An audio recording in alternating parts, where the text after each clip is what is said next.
안녕하세요. 말씀 한 스푼입니다. 오늘도 말씀으로 하루를 살아낼 힘을 얻는 시간이 되길 축복합니다. 유대인들이 오랫동안 기다리던 메시아는 어떤 분이었을까요? 그들은 메시아를 모든 원수를 물리치고 이스라엘을 다시 강대국으로 세워줄 강력한 정치적, 군사적 구원자로 기다렸습니다. 그러나 그들이 기다리던 메시아와 하나님께서 보내주신 메시아 사이에는 큰 차이가 있었습니다. 사람들은 자신들을 이기게 해줄 메시아를 원했지만 하나님은 함께 짐을 지는 메시아를 보내셨습니다. 결국 그 차이를 받아들이지 못했기 때문에 사람들은 결국 예수님을 거절하게 되었고 십자가에 못 박았습니다. 그래서 예수님 공생의 사역에는 한 가지 중요한 목적이 있습니다. 사람들이 가지고 있던 잘못된 메시아관을 바로잡는 것. 그리고 예수님이 단지 능력 있는 지도자, 선지자가 아니라 하나님의 아들이심을 깨닫게 하는 것이었습니다. 마태복음은 바로 그 목적을 가지고 기록된 복음서입니다. 이 마태복음의 대상자인 유대인들을 향해 너희가 기다리던 메시아가 바로 이분이다 라고 끊임없이 보여주고 있어요. 오늘 본문, 이 마태복음 8장에서도 그 의도가 분명하게 드러납니다. 오늘 두 사건이 나옵니다. 풍랑을 잠잠케 하시는 예수님, 그리고 귀신을 내쫓으시는 예수님. 보기엔 서로 다른 두 사건이지만 공통된 것은 예수님이 누구신지를 드러내고 계십니다. 그래서 오늘 본문은 우리에게 한 가지 질문을 던집니다. 예수님은 누구신가? 나는 예수님을 누구로 믿고 있는가? 이러한 질문과 함께 오늘 말씀을 같이 묵상하길 소망합니다. 첫 번째로 폭풍 속에도 함께 하시는 예수님이십니다. 예수님과 제자들은 배를 타고 바다를 건너 가던 중에 풍랑을 만나게 됩니다. 이 여정은 처음에는 위험해 보이지 않았습니다. 그 배에는 어부 출신 제자들도 있었고 그들은 갈릴리 바다를 잘 아는 사람들이었어요. 하지만 갑자기 바람이 거세게 불고 파도가 배 안으로 들이칩니다. 배가 흔들리고 물로 차오르고 순식간에 상황이 급변합니다. 그런데 이 긴박한 순간에 예수님은 주무시고 계셨습니다. 제자들 눈에는 이해가 되지 않습니다. 지금 생사가 왔다 갔다 하는데 어떻게 주무실 수 있는가? 그래서 제자들은 예수님을 깨우며 외칩니다. 주여 구원하소서, 우리가 죽겠나이다. 이 외침은 믿음의 고백이라기보다는 두려움 속에서 터져나오는 절규에 가깝습니다. 당장 눈앞에 펼쳐지는 상황이 완전히 겁에 질려 압도된 모습을 볼 수 있습니다. 그런데 예수님은 그런 제자들을 꾸짖으십니다. 예수께서 이르시되 어찌하여 무서워하느냐, 믿음이 작은 자들아 하시고, 예수님은 바람과 바다를 꾸짖으시고 그리고 순식간에 모든 것을 잔잔하게 하십니다. 이 장면을 보면 우리의 모습과 너무나 닮아 있습니다.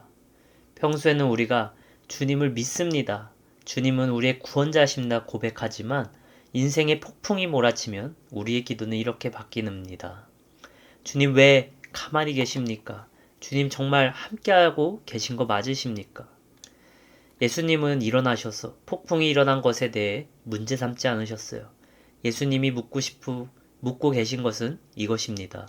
폭풍 속에서 너는 나를 누구로 믿고 있었느냐? 예수님은 상황에 놀라지 않으셨고 폭풍보다 크신 분이셨어요.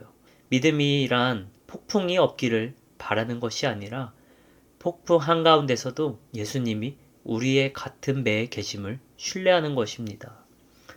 삶을 살아가다 보면 이렇게 풍랑과 같은 순간들이 몰려옵니다. 때로는 내가 컨트롤할 수 없고 때로는 나를 덮치는 것 같은 그런 상황에 불안과 두려움이 올라오지만 그 가운데서도 나와 함께 하시는 주님을 바라보아야 합니다. 그리고 주님의 주권을 인정하고 믿어야 합니다. 그렇게 신뢰하며 나갈 때 우리의 불안과 두려움이 없어지게 됩니다. 오늘도 주님의 주권을 믿고 신뢰하는 사람들로 우리가 한 걸음 나가길 축복합니다. 두 번째로 어둠의 자리로 찾아오시는 예수님이십니다. 예수님은 바다를 건너 이 가다라 지방에 도착하셔요.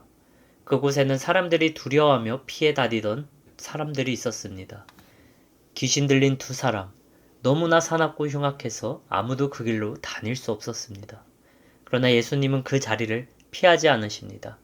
다른 길로 돌아가시지 아시고 그 어둠 가운데로 직접 들어가십니다. 귀신들은 예수님을 보자 즉시 반응합니다. 이에 그들이 소리질러 이르되 하나님이 아들이여 우리와 무슨 상관 있나이까? 때가 이르기 전에 우리를 괴롭게 하려고 여기 오셨나이까? 하더니 사람들은 예수님이 누구신지 몰랐지만 이 귀신들은 알고 있었습니다. 예수님이 단순한 선생이 아니라 하나님의 아들이심을 알고 있었습니다. 그런 예수님은 그들과 긴 대화를 하지 않으셔요. 단 한 말씀으로 그들을 꾸짖고 그들을 내쫓습니다. 이 장면은 우리에게 분명하게 보여줍니다. 예수님은 사람들이 피하는 자리, 감당하지 못하는 영역에도 완전한 주권을 가지고 계시고 그 자리로 찾아가시고 그 자리를 주님이 구원하는 자리로 바꾸십니다. 우리 삶에도 이런 자리가 있습니다. 때로는 드러내고 싶지 않은 모습, 상처, 말 못한 죄책감, 그리고 스스로 통제 못하는 내면의 어둠이 있어요. 우리는 그 자리를 감추고 피해가고 덮어두려고 하지만 예수님은 그 자리까지 찾아오십니다. 왜냐하면 예수님은 회복시키기 위해 찾아오는 분이시기 때문입니다. 특별히 우리가 외면하고 싶었던 어두운 부분, 그것까지도 주님께 내어드리며 우리가 빛 가운데 걸어가길 소망합니다. 세 번째로 삶을 바꾸시는 예수님이십니다. 이 귀신 들렸던 사람들이 회복되었어요. 분명히 기뻐해야 할 사건이었습니다. 그러나 오늘 마을 사람들의 반응이 의외였습니다. 그들은 예수님께 와서 이 지방을 떠나 주기를 간구합니다. 이유는 분명합니다. 수많은 돼지떼를 잃어버렸기 때문입니다. 눈에 보이는 손해가 막심했기 때문에 예수님을 떠나가게 달라고 간구합니다. 이 장면은 예수님이 왜 십자가로 가실 수밖에 없었는지를 아주 상징적으로 보여줍니다. 예수님은 사람들의 삶의 질서를 흔드는 분이었기 때문에 거절당하셨습니다. 예수님을 받아들이면 기존의 계산이 무너지고 붙잡고 있던 안정이 흔들리고 삶의 주인이 바뀌어야 했기 때문입니다. 그래서 사람들은 회복보다 이 손해를 더 크게 보았고 자유보다 익숙함을 선택했습니다. 그러나 예수님은 그럼에도 불구하고 강요하지 않으십니다. 억지로 머무르지 않으십니다. 대신 오늘도 우리에게 조용히 초대하십니다. 그래도 나를 믿겠느냐? 내가 너의 삶을 새롭게 해도 되겠느냐? 예수님은 우리의 삶을 무너뜨리기 위해 오신 분이 아니라 참된 회복을 주시기 위해 오신 분입니다. 하나님의 구원의 은혜는 모두에게 베풀어졌지만 그것을 믿는 것은 우리의 몫입니다. 저와 여러분들이 그런 하나님의 은혜에 응답하며 주님께 나아가길 간절히 소망합니다. 오늘 말씀은 결국 이 질문으로 우리를 데려옵니다. 나는 어떤 메시아를 원하는가?